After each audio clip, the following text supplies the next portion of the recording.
Today's date is July 30th, 2010, and we're here at the home of Sidney and Paula Epstein, and we're going to be interviewing Sidney on behalf of the Greater Fairfield Historical Society. And Sidney is a native of Stamford and has many interesting stories to tell us. Good morning, Sid. Good morning, Barbara. Sidney, you were born here in Stamford. Yep. What year? I'm usually embarrassed to say it, but it's 1923. Right. In January. In fact, in another 6 months, I'll be hitting 88. Fantastic. Yeah. Tell me something. Were you born at home? Or was there a Stamford hospital then? Oh, sure there was. There was a Stamford hospital, and they brought me home to a tenement on Hawthorne Street, right across the street from Joe Lieberman's grandmother. Oh my. And in fact, Joe's mother, Marcia, was, I guess, about 9 or 10 years old at the time, and she used to come over and play with me when they first brought me home. Oh my. Now, your father came to Stamford when? I'm not sure about the date about when, but he was, and this will interest you. He was a little kid. He came here, and I'm not sure whether the town of Ponevezh was in Russia or in Latvia. Mm-hmm. But he came here. He came here with his sister, Goldie, and her husband, Nathan, and she had her son, was a little boy at that time, and your mother, Dora, was not yet born. Uh-huh. Because they went to Long Island, to Astoria. Well, they first went to Harlem, and after a while, and I don't know how long it was, my father got upset with living with his family, and he went over to the story is he went over to Grand Central Station with some change in his hand and popped it on the ticket counter and said to the guy, "Where can I get with this?" And whatever money it was, and it was not very much, he got to South Norwalk. And he got a job there with a family by the name of Rudolph, who were in the trucking business at that time. And that's how he started there. And in fact, his eventual joining the Jewish Legion started there in South Norwalk. There was a group of Zionists came walking through, and apparently after the Balfour Declaration in England, where they allowed Jews to live in Palestine, they were also starting to look for Jewish members of the British Army, because at that time they were fighting the Turks and the Arabs and I don't know who else in Palestine. And as they came through, and my father, who was got to be well known around South Norwalk and later on in Stamford as a non-religious, militant, in capital letters, Jew. And he was a street fighter and, a real wild man. And when these Zionists came through and explained what was happening, he was ready to go. And he went and he joined the British Army. It was before the United States was in World War I. And he joined the British Army in Canada and took his first part of his basic training there. And he met some other Jewish guys who had joined the British Army in the same place. They were Canadians, and they were friends, and they finished the first part of the basic training and went on to England to finish up. And one or two of the Canadian enlisted men were friends of a family in London, and they took my father over there to meet them, and that's where he met my mother. Mm-hmm. And he went off to Palestine. He was there for I don't know how long, until the end of that fighting. And then we came back to London, he had this girlfriend in London, and before he came back to the States, they married, and he brought her back to Stamford also. Oh my goodness. So that's the basic story. Now, Sid, you grew up hearing that story, but you got final confirmation of it when? Well, I got final confirmation. It was interesting. Paul and I and Ellen and Julie, we went to Israel. I think it was, in fact, I know it was 1971. And Rabbi Aaron Krantz had told me, because he knew the story, and he told me about a museum for these Jewish Legion people in Israel, and then gave me the address and the name of the person to talk to. And so when we got to Israel, one day we hired a car and a driver, and they took us out there.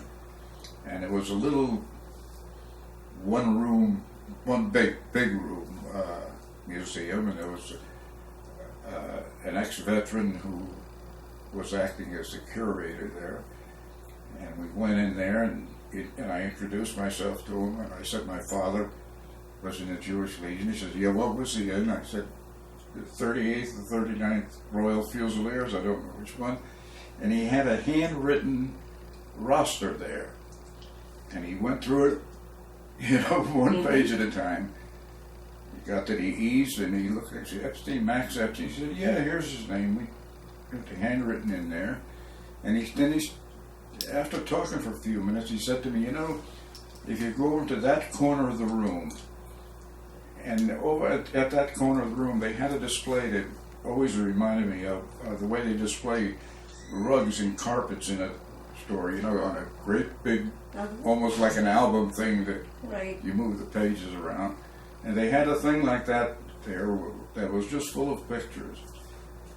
And it was just startling to me because I walked over there and just opened it. I didn't know what I was going to look at. Opened it, and the first picture I saw was a picture of my father as a young man sitting on the steps of what was the YMHA in Jerusalem with some other guys sitting there. And I got very excited, obviously. And the curator there said to me, if you want a copy of that, I'll get you a copy of it. Give me your address and I'll send it to you, which they did.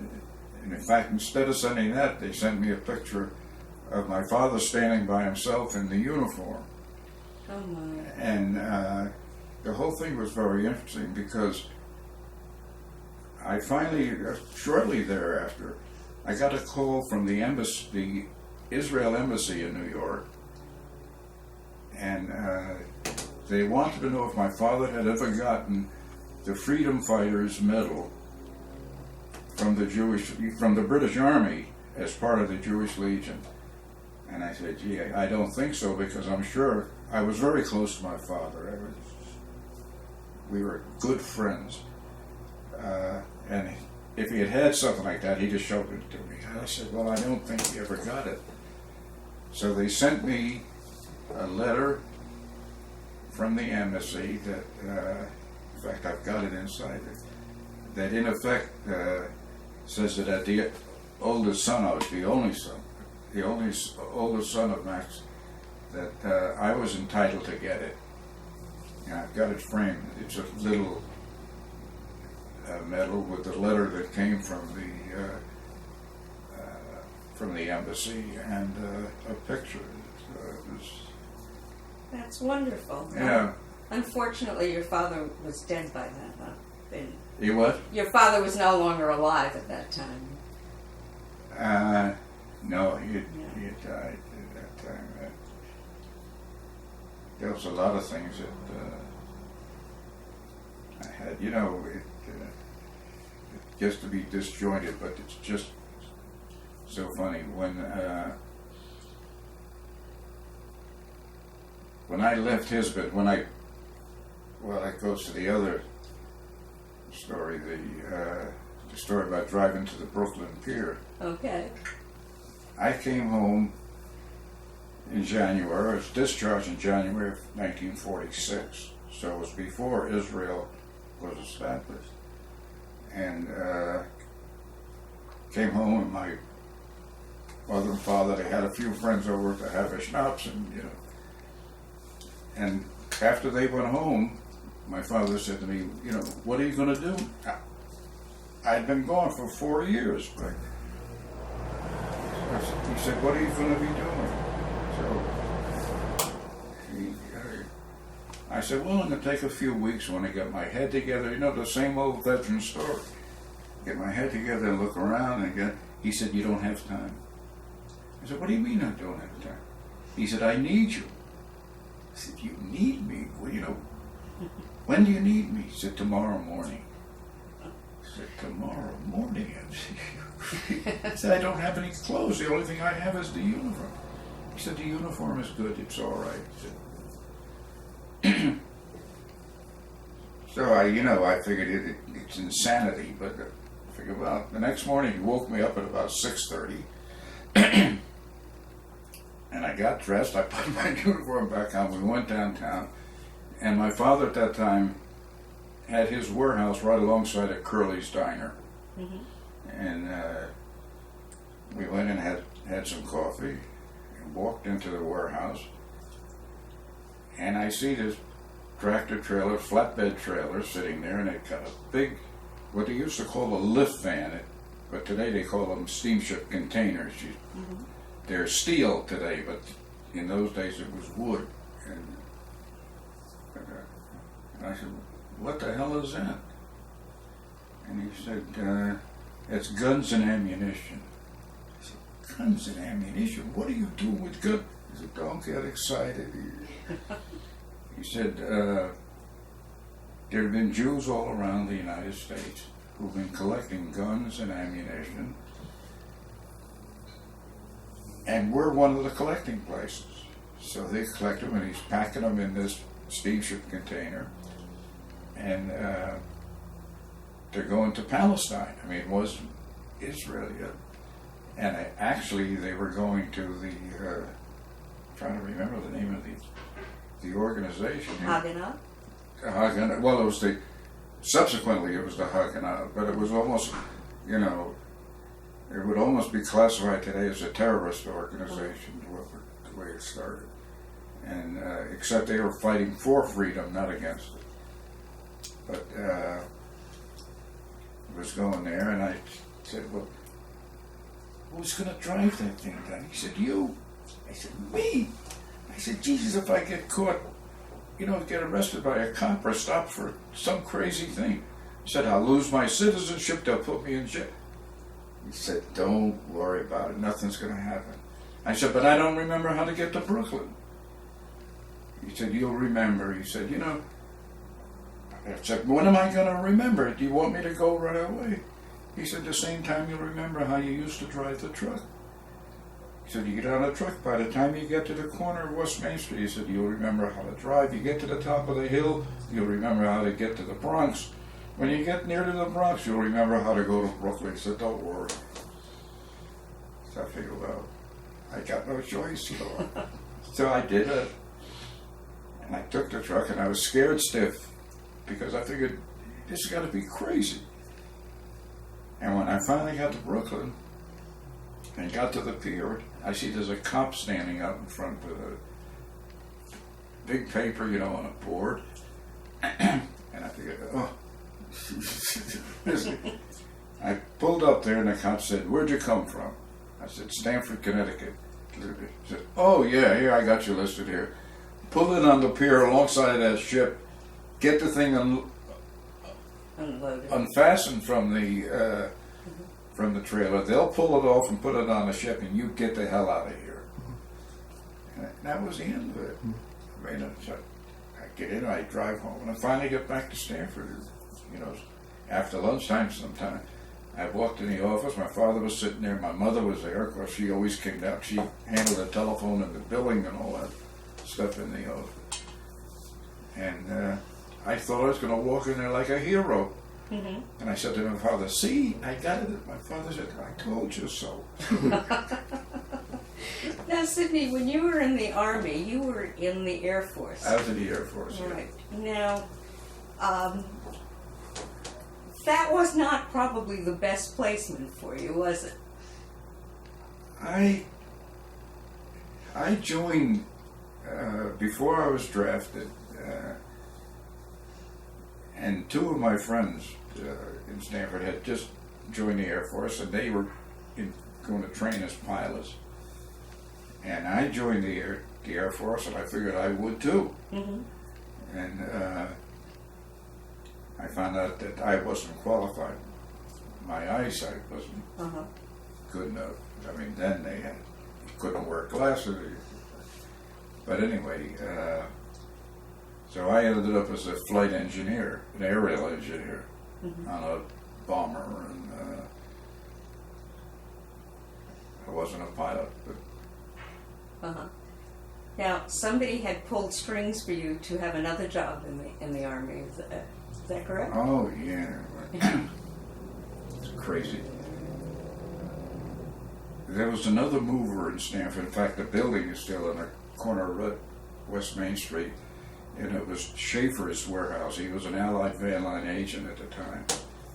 And William H. Schaefer, a very fine gentleman, and was very active in politics. A very prominent guy. And he was a good friend of my father's. And I became very friendly with him. In fact, I taught a couple of his men how to drive a tractor trailer when he first bought a trailer. And when I came home on a furlough, I stopped in to see him, and he said, "What are you doing?" And I told him, and he went ape. He said, "That's the craziest thing in the world." He said, "What the hell are you doing in an airplane when you should be on the ground?" He said, "Teaching these people how to run a trucking business." He said, "This is transportation." And he was very friendly with Claire Booth Luce, which I didn't know at the time. And it wasn't important to me. And the first thing I know, I get back to Florida, where I was stationed before I went overseas. And they called me into my squadron office, and they said, you've got to go over to Savannah, Georgia. I said, "What for?" And they said, "Well, they're going to interview you for a position in the Transportation Corps." And I thought I'd go crazy. Transportation Corps? What the hell do I want to do in the train? I was about, a week away from getting my wings. And, to be able to walk down the street and go into a bar room with the girls were all there and everything with the wings. That was the thing to do. I'd even have a crusher hat, And they said, "Well, you have to go because you got orders to go there."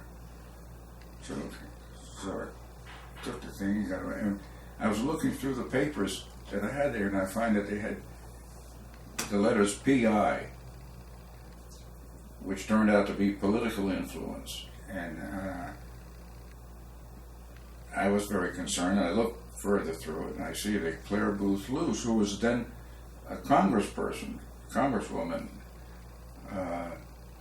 and that she had contacted General, I forget his name, who was one of the commanding generals, and told him what Schaefer had told her about me, and so they want to give me a commission as a second lieutenant in the Transportation Corps.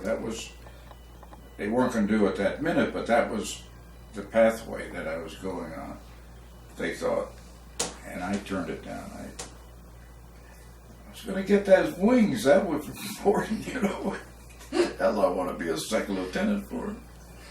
And that followed me all the way through, and I didn't get a lot of promotions in the enlisted corps because that thing was on there with that PI, that political influence. Any regrets? Huh? Any regrets? No. Okay. Not at all. Okay. Tell me something. Growing up in Stamford, you attended Franklin Street School, which I understand burnt down. Right. What sits on that property now? Well, the school was rebuilt. I was in kindergarten when when it burned. And for a couple of years, I guess until I was in second grade, we were all at Hart School on Adams Avenue. And then the school was rebuilt on that property. It is now, what is it, St. Luke's? It's a community help group over there for physical and medical reasons. Because the school eventually, I was in that school until sixth grade. And then a couple of years later, I don't know just when it was, they abandoned the building as a school, and St. Luke's took it over. And they built an addition to it. It's a big operation there now. Now, your father was instrumental in getting a hearse for the funeral home? Oh, yeah. Oh, yeah. Well, when I was a little kid, I guess they still had a horse and wagon a hearse with a horse and wagon that they used to go up to Roxbury with. And my father, he never worked with the Chevy Kadesha, but he knew, I mean, this guy, I mean, they used to have a Sunday morning get-together on Pacific Street there, it was wild. But he knew that the Chevy Kadesha, they wanted to buy a hearse, a motorized hearse, and they didn't have enough money. And over a period of time, my father had become acquainted with a guy whose name escapes me. He lived down at the South End, who was a sales manager for a company that did conversions of cars, usually Cadillacs or Packards, and converted them into hearses. And my father went to see him one day and said, "You know, do you ever have any used ones around it?" And he told him he was a Jewish guy. And he told my father what he wanted. My father went back and talked to people. They finally decided to buy a used hearse. And so they bought the hearse, and then there was a question of where to keep it. And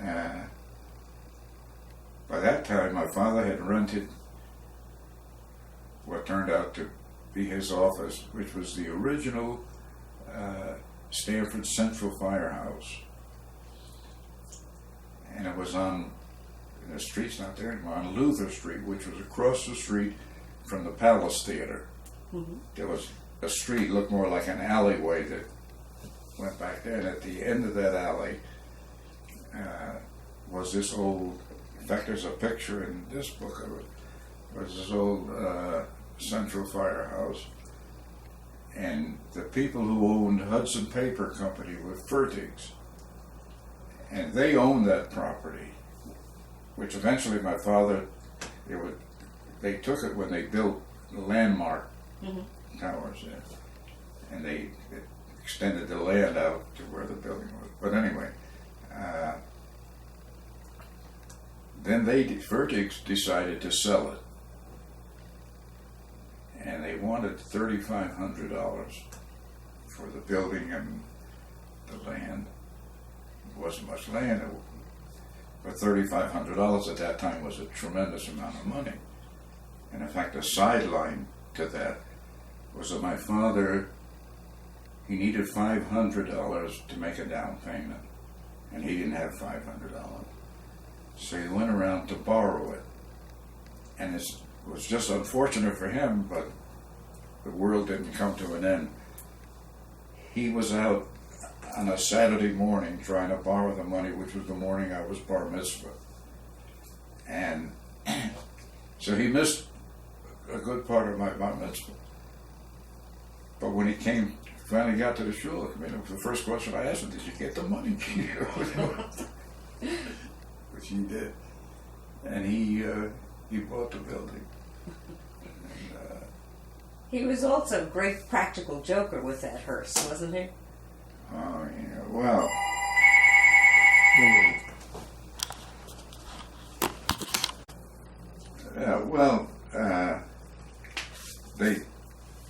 for a very short while, the hearse was kept in my father's garage. He had it, used to have it parked between two of the trucks. And on Sunday mornings, all the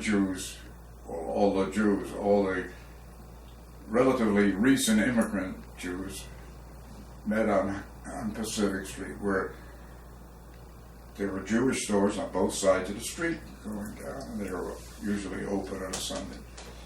And they'd go down there and they'd have all kinds of crazy things going. You could hear the laughter for a half a mile. I mean, they had such great fun. But anyway, occasionally my father would take the hearse and go down, and Goldberg had a gas station where Pacific Street and Canal Street used to come together. And my father would drop the hearse off there, and they would check the oil and do a couple of minor things to it. And then when he'd walk up and down the street with his friends, and they're having a hell of a time. And one day, all of a sudden, we went down and got in the hearse. And I figured we were just going to go back to the garage and then go home. And we drove up Pacific Street, and he backed the hearse into the curb in front of Rimland's shoe store.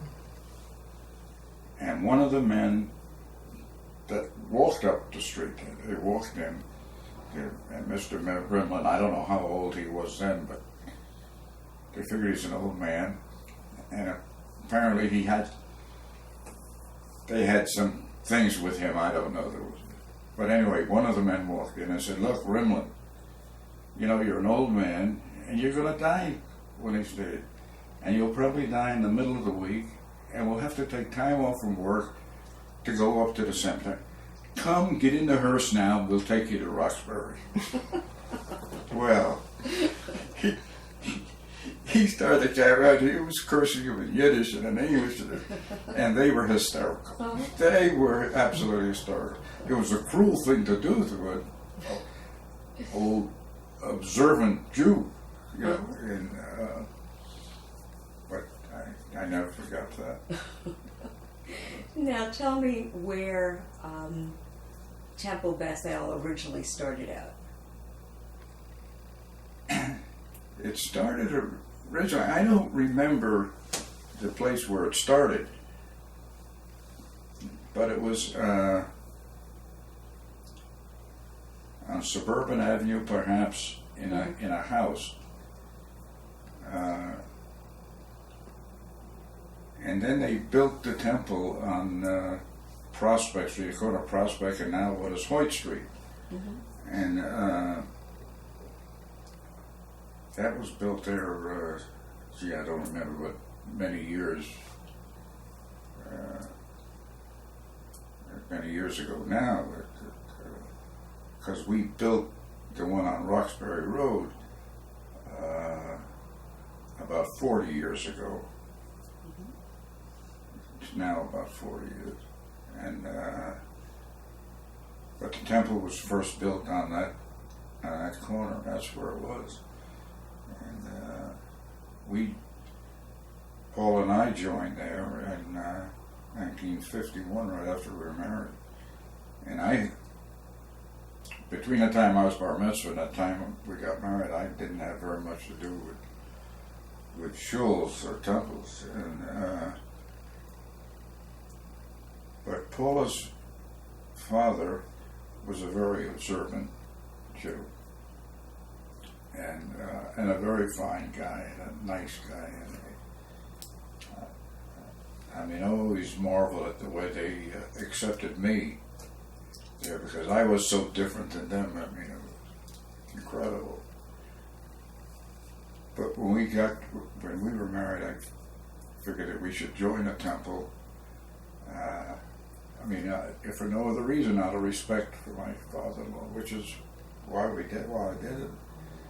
And we joined Temple Bethel because of Good Shalom, where I had a connection all those years, because that's where my family, my father and mother, and my mother was in a sisterhood there. And I joined Bethel because at a Goethe show, you didn't sit with your wife. Your wife was up in the... And I didn't like that. I thought that was awful. So we joined Bethel because we could sit together. And became quite active there. Now, Sidney, tell us how the Torahs were transported to its new building. Oh, yeah. Well, when we were ready, in fact, it was just before Rosh Hashanah, we were ready to dedicate and open the new temple. It was just about almost completed, and the Ark had been completed, and we had to get the Torahs to there. And there was a question about, how could you walk that far with it? Because somebody had to carry them from the old temple to the new. And we finally, I was very active. In fact, at that time, I think I was president of the men's club. We decided that I would get a flatbed tractor trailer and bring her, and I drove it up from New Rochelle, which is where I work, and backed it down the driveway between the Jewish Center and Bethel, and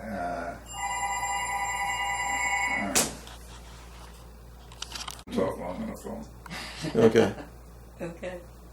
So you brought this flatbed truck up from New Rochelle. Right, and our men's club built a chuppah on the flatbed, and we strapped some chairs, about 15 chairs on the flatbed.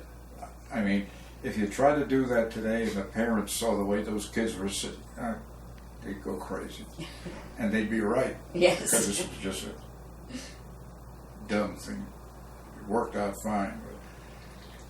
And we brought the Torahs out, and we had the children sitting in these chairs on the truck, on the trailer, and each one carried a Torah. Oh my. And a couple of the guys from the men's club rode on there, and in the cab of the tractor, I drove the truck up, had Rabbi Perlman and Chazan Rabinowitz, Rabbi Goldman, excuse me, Rabbi Perlman was long gone. Rabbi Goldman and Chazan Rabinowitz were sitting in the front seat of the truck with me, and we had a police escort. And we drove it up to Roxbury Road, and we pulled the truck in to what is now a housing development there before you get to the temple. Mm-hmm. And we pulled the truck in there, and then we all took turns carrying the Torah a few feet from that spot up to the new temple, and brought it inside to the bima. It's amazing. Now, temple Agudath Shalom, was it in its present location, or was it someplace else? Yeah, no, it was in its present. Well, when they first built it, it was just a one-story place, which is now, the first floor. And then several years later, they built the rest of it. And I'll tell you a funny story. As I said, my father was not a shul goer. He believed in, after the Holocaust, he was absolutely convinced that no God would sit by and allow something like that to happen. But that's not my argument to make. But when they built the addition, the pews came in a carload, in a railroad car, and somebody came to my father and said, "Hey Max, we got all that stuff down, and we got to get it up to the shul and carry it." I said, "No, I said, it's summer vacation time. Sidney will do it. You know? It seems like Sidney will do it was his stock answer. Right. Yeah. Now, your mother was also very active. Yeah, she was. Well, she was active in the sisterhood there, but then she really got involved with the Hebrew Ladies Educational Society. In fact, I've got a thing inside. And she was, you know, she was English, so she spoke English very well, better than the rest of us. But and she wrote for, she had beautiful handwriting. So they made her the secretary back when I was a little kid. And she remained there. She finally became the president, I think, about 20 years later. But she was a secretary. And the interesting thing that I always found funny is that, and especially one other woman, Mrs. Gold, Rose Gold, Lenny Gold, and his four brothers, their mother. And she was very active and became very friendly with my mother back before I was born. And all her life, she never called her Ray. Mrs. Gold never did. They didn't address each other by their name. Mm-hmm. She called my mother Madam Secretary. Oh my goodness. Her whole life. And she's a very lovely woman. She was nice. And what charitable work did they do?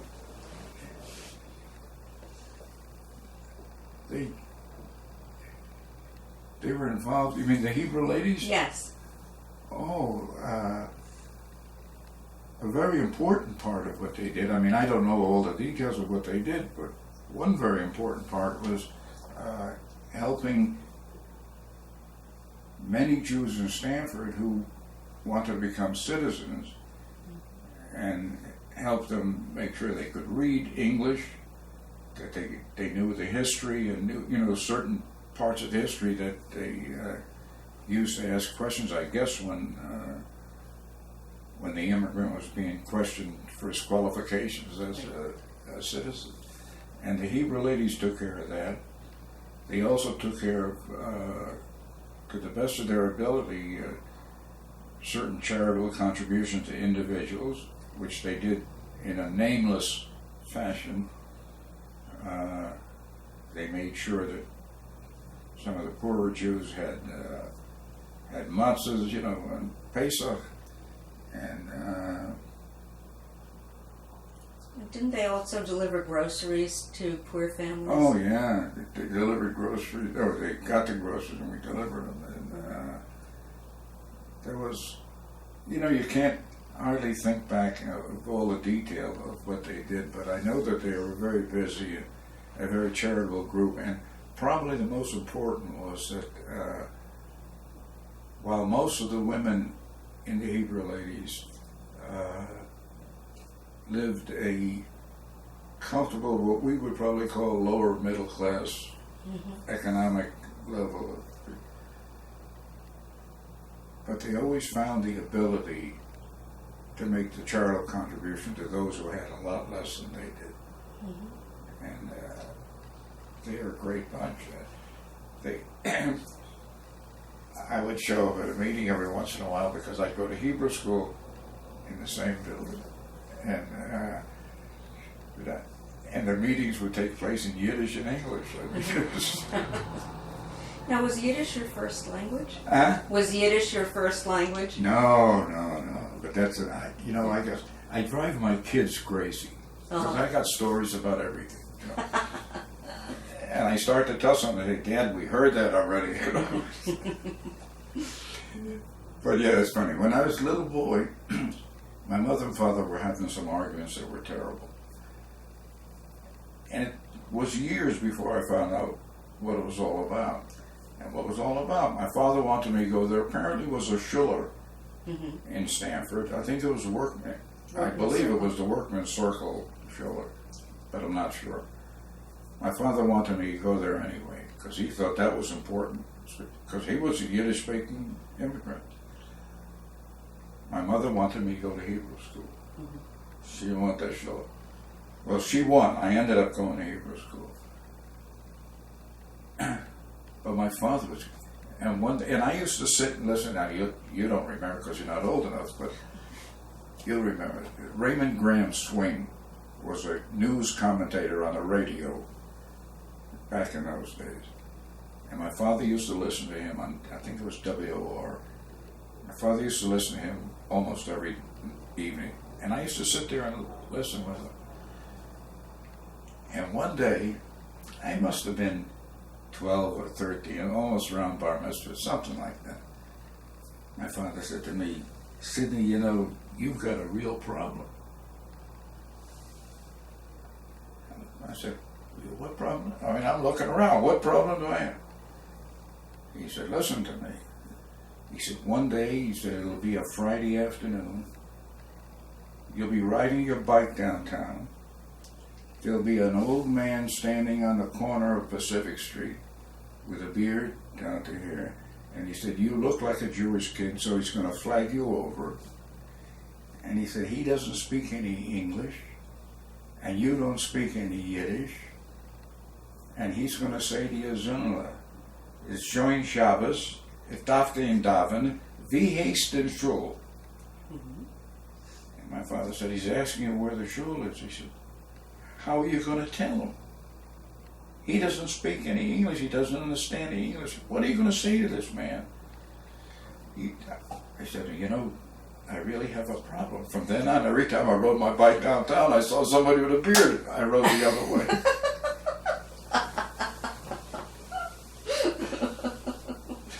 That's funny. But it was funny. Sidney, how did you meet Paula? Okay. My sister Ethel went to NYU and became acquainted with Paula. Excuse me. And in fact, Paula got her a job at the firm that she worked with later on. In fact, Paula used to run the Mrs. America contest. It was a PR firm, and they had to go down to Trenton, New Jersey for one of the contests one day, and they didn't have a ride. And and Ethel said, I'll get you a ride. So she came and told me. I said, sure, I'll take him down. So I took, it was Ethel and Paula and another young woman, and Paula had a date. So that guy was in the car. There were 6 of us in the car, my father's car. Drove down to Trenton, and this girl they had sitting with me, she started to talk to me, and she got in there and never stopped until we got back to New York that night. And I couldn't wait to get her out of the car. But I was kind of attracted to Paula, and so I dropped Ethel and Harry off, and then Paula and this guy, I forget his name, it was her date, and Paula invited us to come in the house when I drove up to their house in the Bronx, to come in the house and have coffee before we were late at night. So I went in, and this guy had his coffee. He finished in a hurry. He was waiting for me to get out of there. And I had decided I wasn't going to get out of there until he left. And I sat there. I don't know how long I sat there, but that's the way, the first time we met. And then we actually had our first date was Rosh Hashanah, 1950. And we got married in February of 51, so it was only a few months. And it's going to, in this coming February, it's going to be 60 years. That's wonderful. That's great. Yeah. Did you have a big wedding?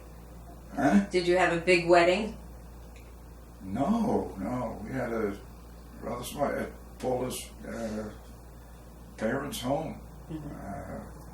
We had just our parents and some friends, and I think the rabbis outnumbered the friends.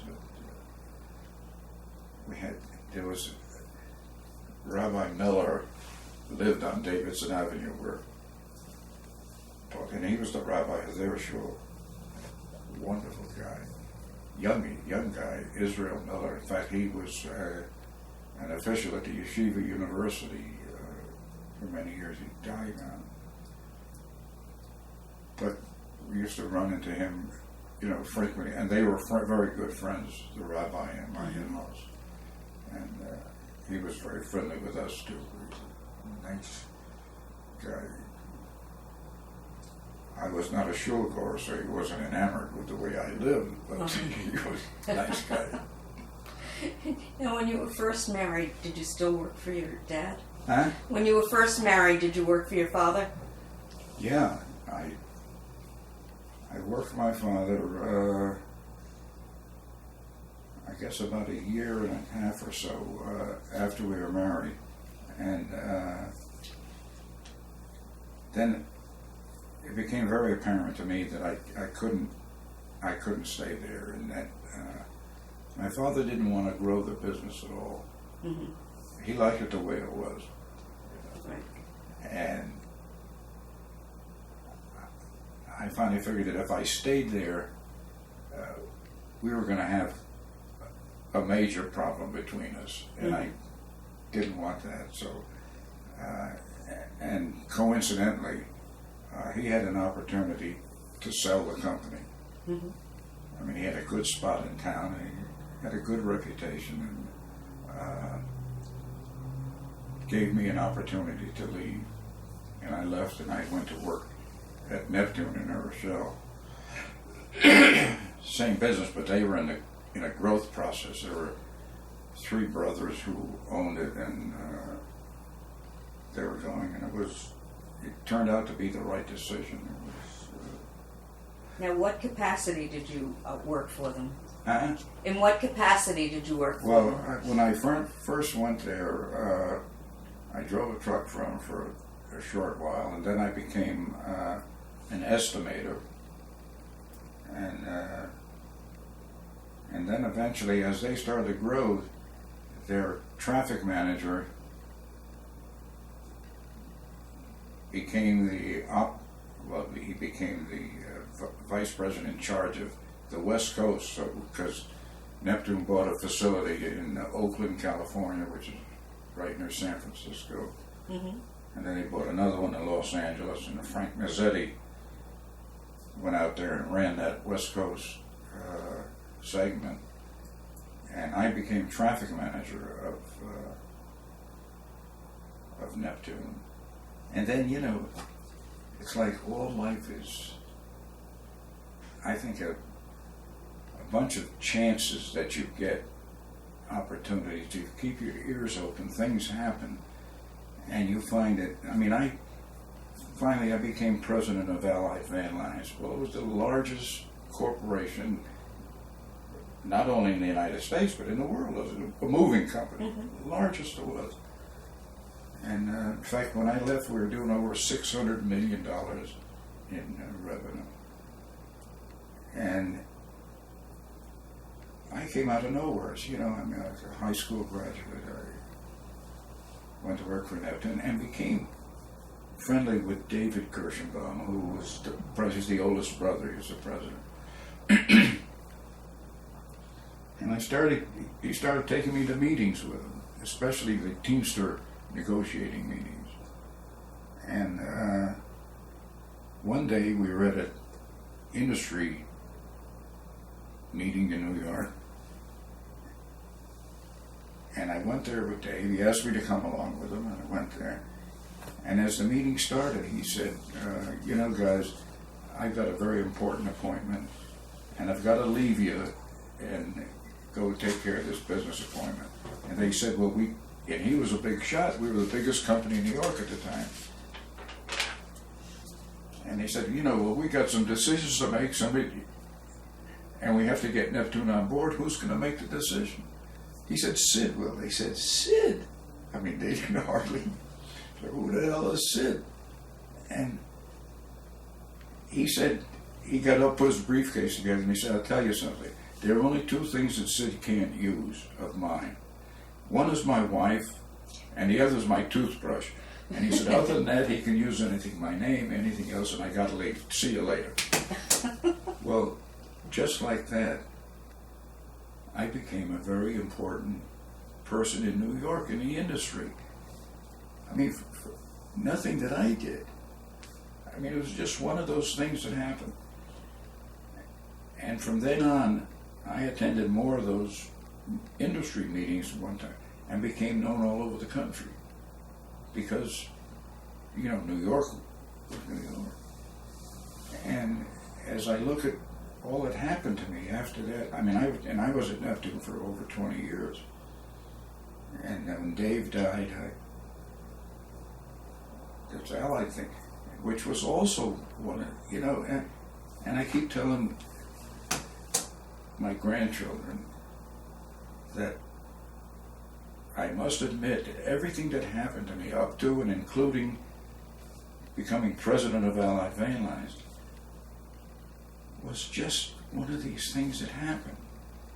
And there was nothing that I did, you know, positively to bring that about. And you got to look for things like that. But when Neptune headquarters was in New Rochelle, we had a big, in fact, the warehouse was on Riverside Drive. And actually, when you drove off the George Washington Bridge to go to downtown New York, down the West Side Highway, it was there as a 14-story building. It was terrific. But, and that's beside the point. But anyway, the headquarters was in New Rochelle, which is West Dresser. And I started to go, and Dave was getting older, and he didn't want to go to the meetings, and I was getting involved more and more going to these meetings. And I meet a guy, a fellow by the name of Bill Whalen. And Bill Whalen was a mover in Mount Kisco. He had 2 trucks. It was like my father had been, you know. And we became friendly. And he was like a typical Irish politician. Great. We remained lifelong friends. In fact, his wife and Paul and I used to go play golf. It was just great. Over a period of years, his business grew. He did it. And to make a long story short, he ended up on the board of directors of Allied. He was elected there. Great guy. They started to look for a president. They were dissatisfied with the president they had. And they had a search committee out. And they had consultants hired, and they couldn't find anybody they wanted. And Bill Whalen sat at a meeting one day, and he said, you know, I know the guy that you need. And I said, who's that? And they said, Sid Epstein. They said, Sid Epstein, he's related to the Kirschenbaums. He's never going to live. He said, you guys don't know what you're talking about. He's not related to the Kirschenbaums. And they called a lawyer in New York who also became a friend of mine, a fellow by the name of David Brodsky. And Dave Brodsky became Joe Aaroncrantz's father-in-law, his second marriage. And so we had, you know, we knew each other, and I knew Dave Brodsky very well. And so the people at Allied called Brodsky, because he was one of the outstanding attorneys for the industry nationwide.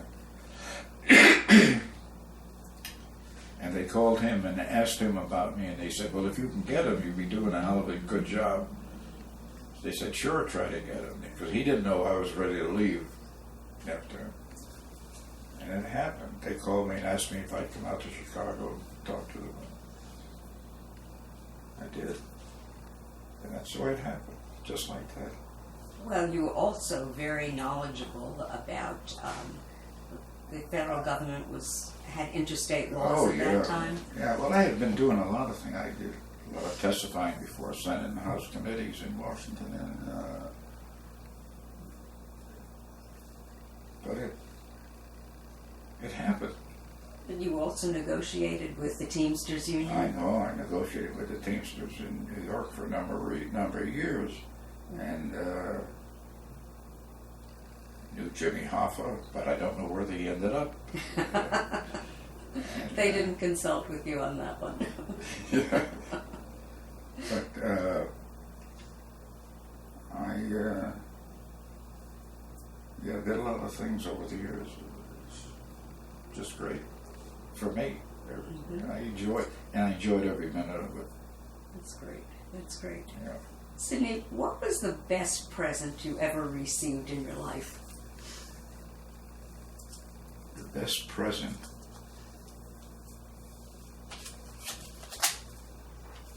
I can't think of the best present, but I've received a lot. I guess the best present I ever got was here in Stamford. I had, in my negotiations with the Teamsters, and I chaired a lot of the industry meetings, I was finally able to get $1 million purchase of Israel bonds. And I think and more than that, the bond people were so tickled when I told them I was going to get this, that they were able to get, then, I think it was the first minister of the labor of the Israeli government. His name was Al-Moghi, I'll never forget that. And we got him to be a speaker that we had in a testimonial dinner for one of the Teamster officials. Oh my. And we got him to come, the Israel bond people got him to come. And he was in the States at the time. And we got that, and that was big. And then I was able to handle it. I got a picture somewhere, handing the $1 million check to the Stamford committee for the bond purchase. What year was that, Sidney? What year was that? It had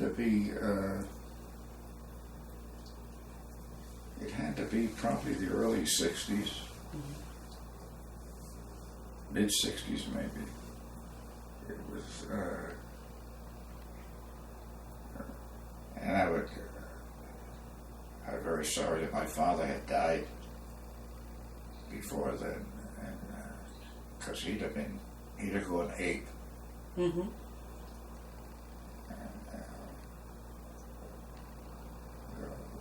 but it was a great thing. $1 million. Wow. Sidney, let's go back to Stamford for a minute. Huh? Let's go back to Stamford for a minute. And what year did you graduate from high school? 1940. Okay. Wasn't there some question about whether or not you would graduate with your class? Yeah, that's something I don't like to discuss too much, but we had a family difficulty in 1939, and it became necessary for me to leave school in December of 39. And before I left this high school, I went around to the teachers I had, and I told them, the chances are that I'll never make it back by graduation. And I asked them if they would average out, if they could, average out my grades, and they weren't great because I wasn't a great student. Average out my grades so I can get a diploma, because I knew that if I didn't get it, I would never go back to do it again. It would be too embarrassing. And they did, and I thought they all agreed. I went one at a time around. And And one day, it was the day of graduation. I was down at the freight station, and I was unloading pipe out of a gondola cart with some other guys that I had hired to unload this pipe, to take it over to Connecticut on Elm Street. I'll think of the name in a minute. Very prominent Jewish name in Stamford. In a plumbing shop. Heller? Huh? Heller? Heller? Heller. Heller, no. Rothman. Rothman, that's it. Jake Rothman. And so I had to stop unloading the pipe, and he said, "Your mother wants to go." So I went inside in the freight office. I called my mother. She said, "You got a terrible problem. They're not going to graduate you. You didn't complete something that was supposed to be completed." Well, I went ape. I didn't know what to do, and I didn't know who to talk to. I figured the only person I knew who was friendly enough to talk to see if they could do something was Mr. Randall, who was the music director, Raymond Randall. So I was dirty, filthy, and I went up to the school and went into his office, and he was there. And I told him, and I was, half crying, half ready to kill somebody. And found out that Joe Morris, who was the English teacher, Stanford, was the guy that was, and Ray Randall said, "Sit here, let me go see what I can do." So I sat there, and when he came back a little while later with a book, and he said, "If you read this chapter in the English book and can answer these questions, I think we can get it done." Well, now it was afternoon already, and I was filthy. But I did that, and Mr. Randall took it up to Joe Morris, and they said, "Okay." So I was going to get my diplomas. I had to run home, get washed and clean. And I got to the graduation, and a very lucky thing happened, because I was looking for Joe Morris, because I was going to kill him. And in those days, I might have been able to do it. And for some reason or other, he wasn't there. He wasn't part of the graduating ceremony. And I've always been very happy that I never found him, because I'd have done something that would have been terrible. And I was, I was strong as an ox in those days.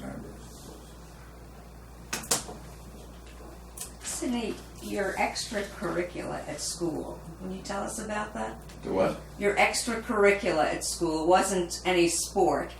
No, I was very involved in music. Mm-hmm. And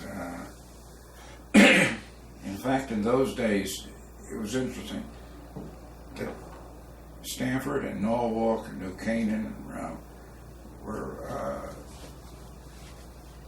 loaded with a lot of extraordinarily talented retirees in the arts, in all of the arts. And in music, there were zillions of them. And the Stamford Symphony, for example, was not a professional orchestra in those days, as it is today. The Stamford Symphony and the Norwalk Symphony and the New Canaan Orchestra, they were mostly made up of people who play, and there were a lot of people, especially Jewish violinists, that were good, But and there were a few slots where we had to get professionals at concert time, oboe players, stuff like that. But for the most part, the orchestras were amateur, and they were fine quality. And I played in the Stamford Symphony, I played in the Norwalk Symphony, and New Canaan all at the same time. So I was kind of busy nights, but I loved it. And in fact, but to just give you another piece, back earlier when I was a junior in high school, I was playing the viola at that time, and had an opportunity to get a scholarship, not a scholarship, a part scholarship to a music school in New York, which was a precursor to getting into Juilliard. Oh my goodness. And my father just didn't have the money for the other part of the tuition. You started out playing the violin and then you switched to the viola. How did Yeah, that well, happen? I played the violin, and when I got to Burdick, I was the concert master, the first seat. Mm-hmm. And it was, very prestigious, and I was a big shot in school. Got to high school, and they had me in the second violin section. So I went to Mr. Randall one day, and I said, I was a concert master at Burdick, and he said, do you know how many people we have in high school? He said, that play as good as you do. He said, well, and he said, they're juniors and they're seniors and they got a first shot. So you're going to have to wait around till you're a senior before. And I said, geez, that's a step down. That's just so terrible. I was just... He said, I'll tell you what. He said, did you ever play a viola? I said, no. He said, well, we need a viola player. We have no viola, but we have an instrument in the school. He said, I can let you use the instrument. And of course, it's identical to playing a violin, except the reading of the music but it was no big deal. So I played the viola in the high school orchestra, and I got to be, reasonably good at it. Then when I got old enough to have a license to drive, I joined the orchestra and I auditioned for it and joined as a viola player at Norwalk and then in New Canaan. And there's a funny story. So one day, Mr. Randall, I guess I was about a junior at this time, came to me and he said, Sid, he said, you've been using that viola for going on the second year. And he said, you don't own it. I said, the school owns it. And we got somebody else that'd like to play the viola, and we got to have the instrument. We got to take it away from you. I said, oh, geez. So this was 1938, I guess. Things were lousy in the economy, So I was at a rehearsal at the Norwalk Orchestra one day, and there was a cellist who was a very lovely guy, Norman Standard, his name was. And, he was one of the cellists. And he was retired from the Metropolitan Opera Orchestra. So I was talking to him one night, and I said to him, I'm going to have to buy a viola. My father doesn't have much money. Where would there be a place in New York where I might be able to get a hold of a viola? Decent instrument, not much money. So he gave me the name of a guy who did the repairs on violins, violas, cellos, and had a repair studio. He said, you go to see him, he may have one for you. So I went home and I was telling my father his whole mindset about it. And my father said, yeah, maybe we can handle that. So one day, we drove down to New York and went to this studio, and go in this studio, and it had a wire around the room, and he had instruments hanging by the scrolls of the neck, And he looked around, I heard of one, and he said, I got one you might be interested in.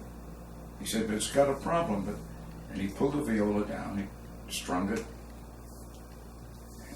and I played it, and fell in love with this instrument. It was gorgeous.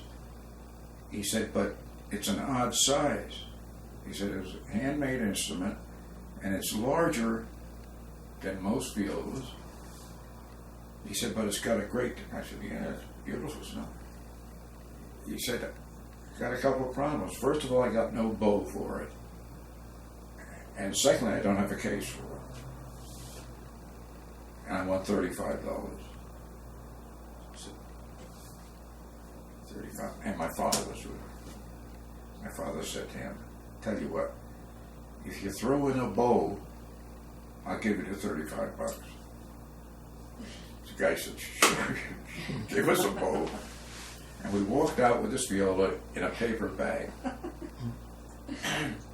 About few days later, a week later, and it must have been vacation time because I was driving, came with a truck to New York for something and brought the viola with me in the paper bag and went into Wurlitzer's, which used to be on 42nd Street, and so parked the truck in front of Wurlitzer's. I went in there and I tell them I need a case, you know. So they measured it up and it cost me $6.50 for the case. I said, okay. And they had it made, or they made, I don't know where. And the guy, he said, you know, this is a fine instrument. What do you? I said, I don't know anything about it. He said, sure. He said, there's a sticker inside. He said, it's very old, and it's a Bergunzi. I said, who the hell is Bergunzi? I don't know Bergunzi. He said, Bergunzi was the man who made all the instruments for the German royal family back before World War I, in the 1800s sometime. I said, what's it worth? He said, well, it's got to be worth $400 or $500 anyway. I said, okay. No, didn't do anything about it. Some weeks later, I got the case and everything was fine.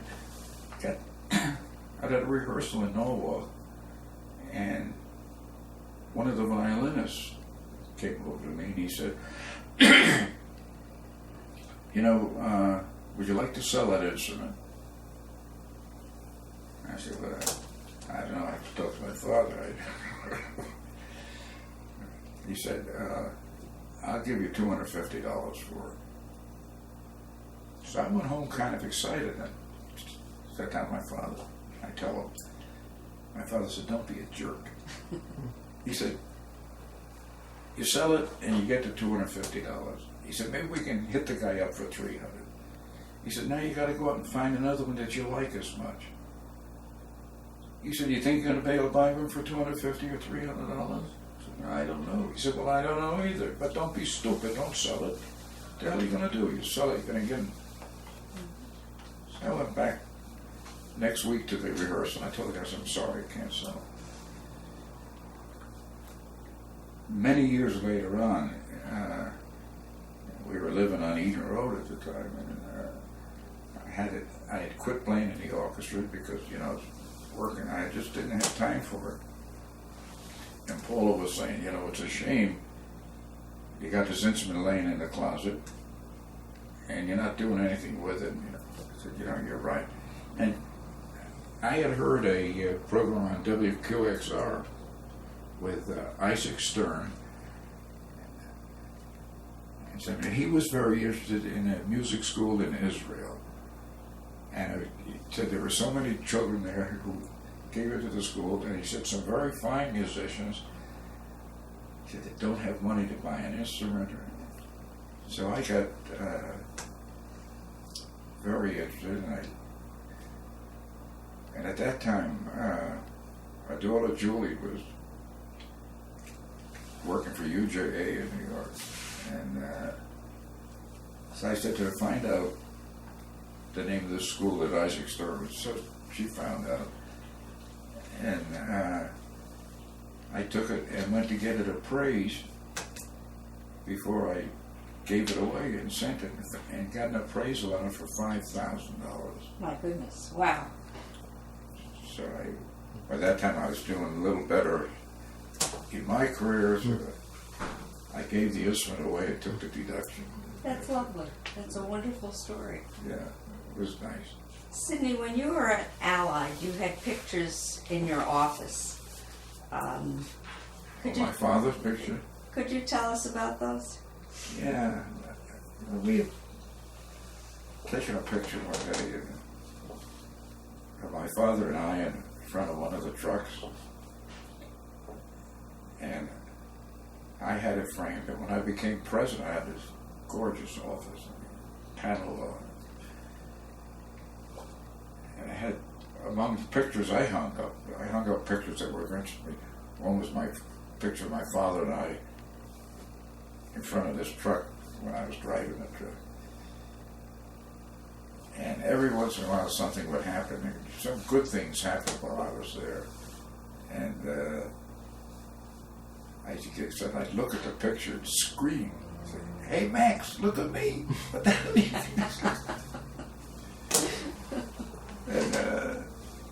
doing? But it was great.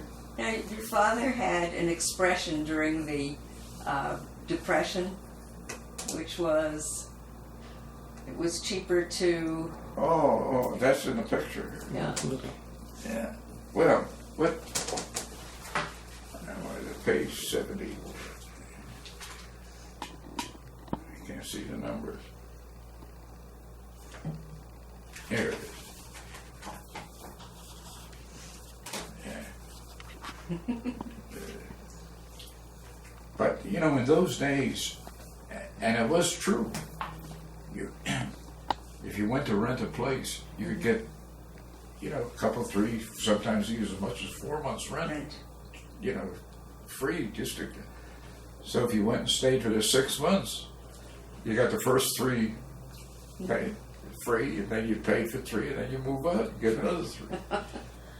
And he had it in this side of the page, which is the placard that he had printed, and he had his friends.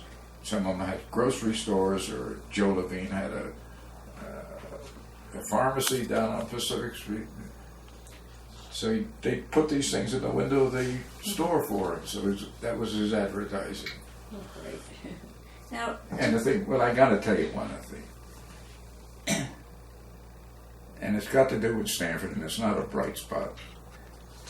My father's trucks, he had 3 trucks. Father's trucks were painted red. At that time, red was a communist color.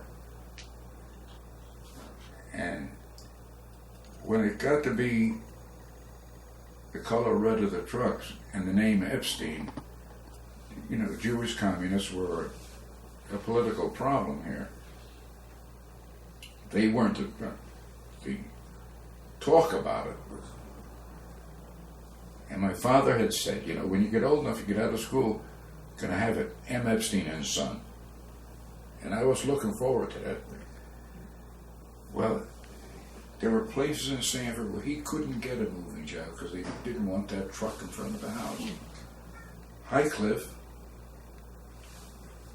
which had in their deed, you couldn't sell to a Jew. oh my goodness. Oh yeah, in fact it was there until very recently. People didn't, I don't know if anybody ever bought a house there, but any Jew ever bought a house there. But it was a problem. And there were other places that weren't as stringent as that, but had the same kind of thing. Where was that located? Huh? Where was that located? Highcliffe? Yeah. Right off Stillwater Road. If you go down Bridge Street and go to the end and make a short left and a short right, you go up a big winding hill. Right. That's Highcliffe. And that was the whole area. And so my father changed the color of the trucks and changed the name to Stamford Storage. And I was very upset about that. He had Son. Right. But Did that you? was part of Stamford. And, you know, that's all another topic. I mean, there were people who, the German-American Bund used to march down Main Street with their swastikas on their arm.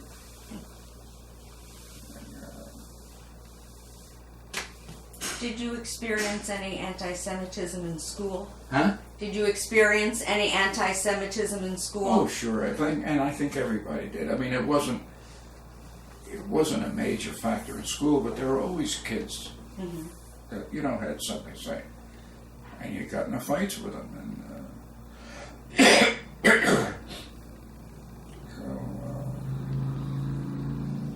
I mean, I had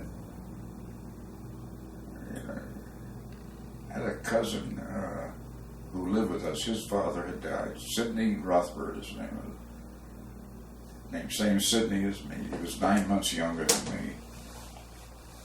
And for many years, he and his mother lived with us. So we were like brothers. In fact, so much so that even at home, if they wanted me, they never called Sidney, because they didn't know which one I was going to answer. So they called him Rothy and me Epping. Okay. And that was the names that kind of followed us through. But my cousin was a tall, good-looking guy, but very sick. He died, he was 21, I guess. Buried up at Bethel Cemetery.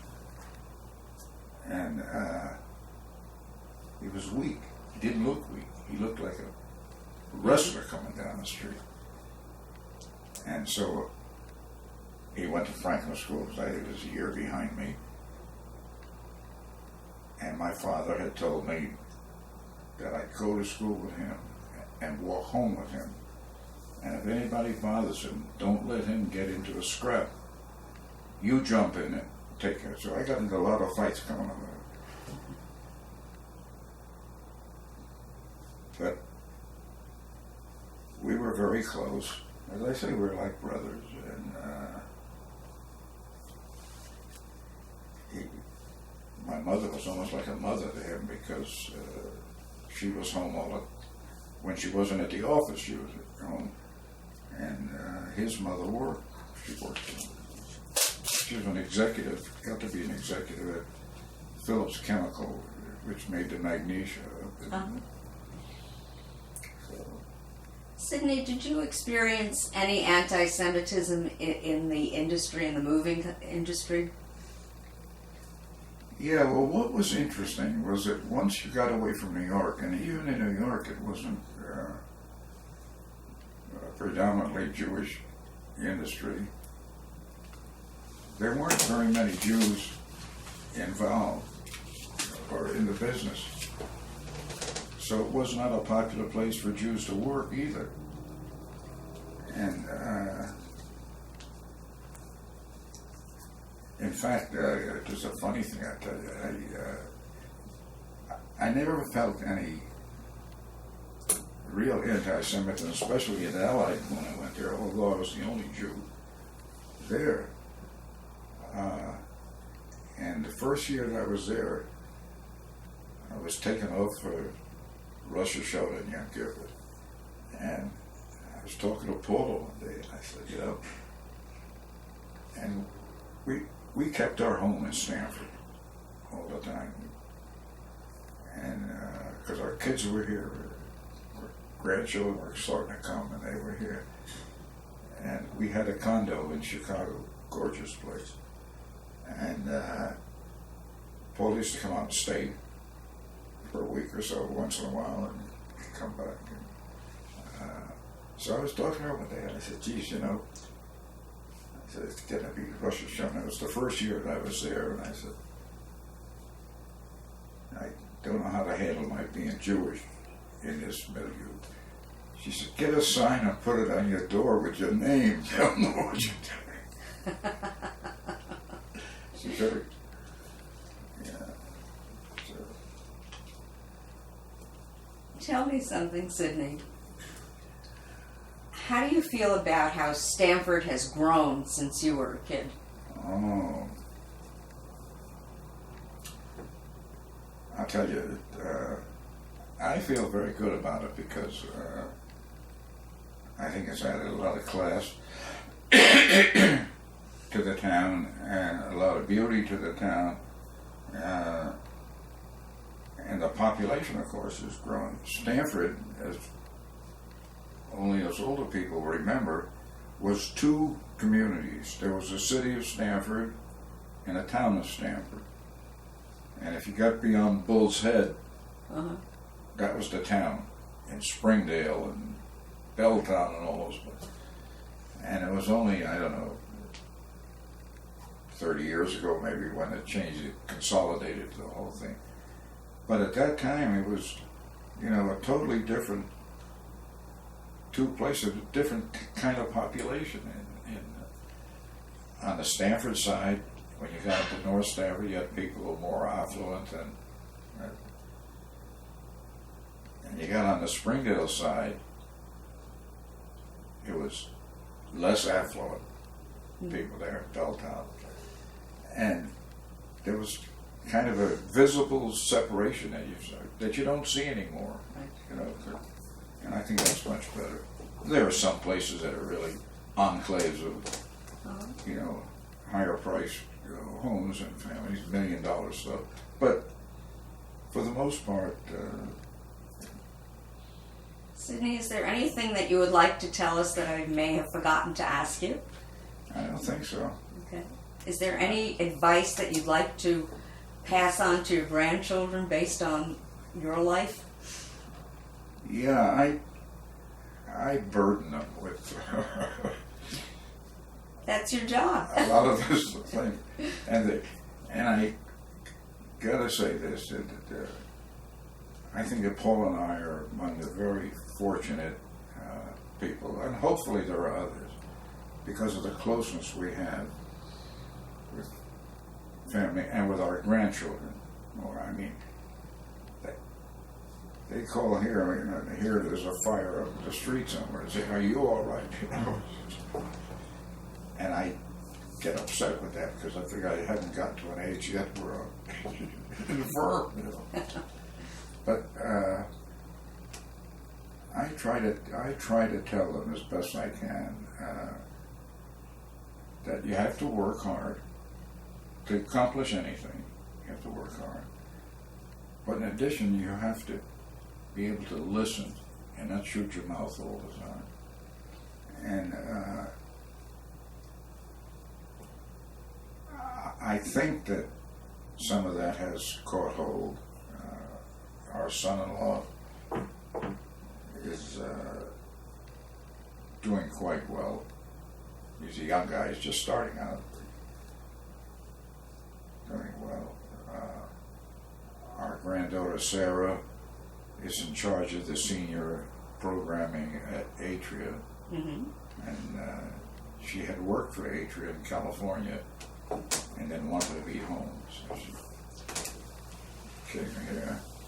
And little one, Melissa, just got a job in New York City, which I thought was pretty great when you consider what's happening in the job market today. So yeah, I tell them I have no hesitancy in telling them anything, which Right. kills them. Right. They love it. They're wonderful children. Sidney, thank you so much. Thank you. This was wonderful. Thank you. Thank you. I was the executive of the year in From Cranes. Chicago, 1984. Mm-hmm. But this thing starts here Mm-hmm. and goes on. Right. Okay. You were asked to help with a project for the Children's Hospital. Didn't it? Well, tell us about it. Oh, well, it was, we didn't want to record it, did Yeah. But that's never recorded. Yeah. Oh, yeah? Oh, Yeah. what happened? One day in my office, and a young woman who works there came in and said, you know, in our sales room where we have all the things that we give away, you know, to customers and the agents and stuff. Right. And she said there's a lot of stuff there that it's been in inventory for years. They haven't sold it, haven't given it away, nothing. Could we get some of it? And she explained to me that she was active in a group at the Children's Hospital, which is a community hospital in Chicago. And I said, sure. Then she came to me a couple of weeks later, it was close to Christmas, and she said, we're going to take this stuff to the hospital. Would you come along and help us pass it out? You know, Christmas time was very slow in the office. I said, sure. So I went. And I got there, and I had always been free about talking about being a depression kid. Mm-hmm. You know. But I got there, and as I've said, even in that article, I really didn't know what the hell poverty was. Didn't know.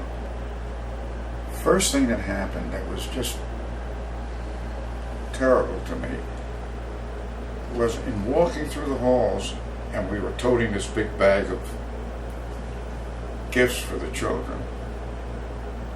A little girl started trailing behind me, and she had one of these poles with the intravenous in there. And they told me about her. She was 13 years old, 12 or 13 years old. And her family had given up on her. She had cancer. She had a few weeks more to live. She was going to die. And she was just happily trailing us as we were going around. And it kind of killed me. So that was one thing. The second thing that happened was that when we were passing out these packages for the kids, there were some kids there that had never, ever gotten a present, ever. And they didn't know that you were supposed to unwrap this box and find something inside. They thought that the box was the present, and that I found very difficult to take. And the other thing was that I noticed that some of the kids looked like they were in pretty good shape. And the nurse told me that they had a few kids there who were ready to go home, but it was winter time in Chicago, which is difficult. And these kids didn't have warm clothing. And they couldn't send them home. So they had to keep them in the hospital for a few more days until they could get together with some clothes. The following year, what we did, and we had 1,100 people in our office, so there were plenty of people to work with. And we got them to buy clothing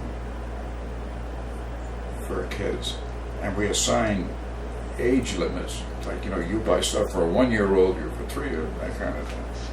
And I didn't follow this. Other people on the staff that took care of the whole thing. And but we took, I forget how many hundred packages, presents for kids, and they were all, gloves, socks, heavy socks, shirts, whatever. And then I got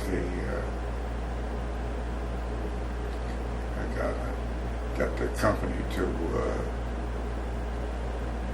donate a large, I forget how big it was, television sets up for the kids' playroom so they could come in there and see television. It was just I found it a very difficult thing.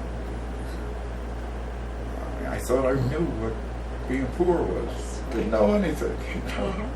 Now this is still an ongoing project of Allied's, isn't it? Yeah, I hope it is. I haven't checked the last couple of years, but because the company has changed hands, was sold and resold twice. The Israeli embassy, that's a picture of my father in his uniform in the Jewish Legion, and this is the copy of the medallion that they gave me.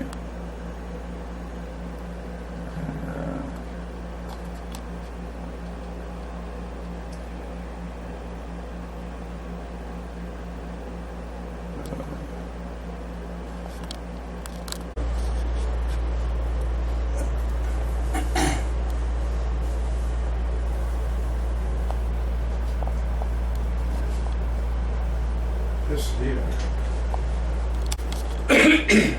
that picture. I was on the committee with Lee Iacocca, one of many business people, who helped raise the funds for the remaking of Ellis Island and the Statue of Liberty. And this, in order to redo the Statue of Liberty, they brought French artisans in, because they were the ones, not those, but their counterparts, were the ones that made the torch. And the torch was in bad shape. So we hoisted it down from the statue, because they're going to get rid of it, they're going to make a new one. hoisted it down, loaded it on this Allied flatbed truck, put a generator on the truck so we could light it when we brought the truck on a barge at night from Liberty Island into the Brooklyn Pier. And then we loaded the torch, and it's wintertime, we loaded the torch on the Flying Tigers air freighter.